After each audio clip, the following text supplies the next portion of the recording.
مين قال إن الفرح بالعيد لازم خروجات ومصاريف كتير؟ لو انتِ شخصية بيتوتية هاقول لِك إزاي تفرحي بالعيد زي ما ربنا قال. أنت تعرف إن البيتوتي سواء بنت أو ولد ممكن يعمل عيد مليان روح وحياة من غير ما يخرج خطوة واحدة. تعالَ أقول لك إزاي. هاتكلم النهارده عن الشخصية البيتوتية بما إن إحنا في العيد، عايزة أقول إن الشخص البيتوتي أو البنت البيتوتية أو الولد عمره ما كان حد نكدي، بالعكس ده حد بيعرف يفرح بس بطريقته الخاصة. حتى تلاقي كده الشخص البيتوتي بيفرح في العيد بهدوء، تلاقيه مثلًا لو عنده مناسبة اجتماعية بيلبس حلو جدًا، ريحته بتبقى طيبة جدًا، بيبقى بشوش في وسط الناس، لإن الرسول صلى الله عليه وسلم كان بيظهر الفرح في العيد، لكن من غير مبالغة أو إسراف.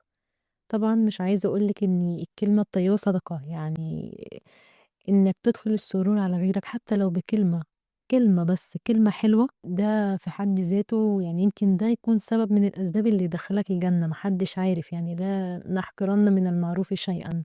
شارك يا جماعة المحتاجين، يعني لو عندِك واحدة جارتِك مثلًا غلبانة مثلًا ماديًا، مكسورة نفسيًا، لازم تكوني دعم ليها.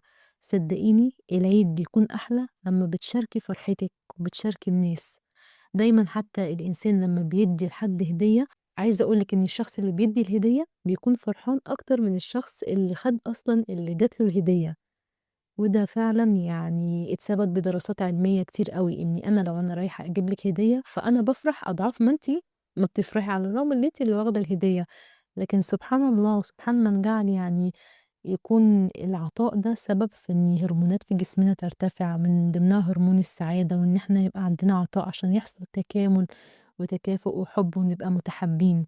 الشخص البيتوتي كمان بتلاقيه دايمًا كده بيعمل مثلًا لو هيعمل عيد ميلاد بتلاقيه بالراحة، ما بيشغّلش مثلًا DJ بقى، وتلاقي الفرح بتاعه بيبقى دايمًا من غير موسيقى. حقيقي يا جماعة هُم بيفرحوا بس برضا ربنا مش بمعصيته. ربنا عايزك تفرح بالعيد بس من غير معصية. ودي كانت كلمة من قلبي ليكم، أشوفكم في فيديو جديد. سلام.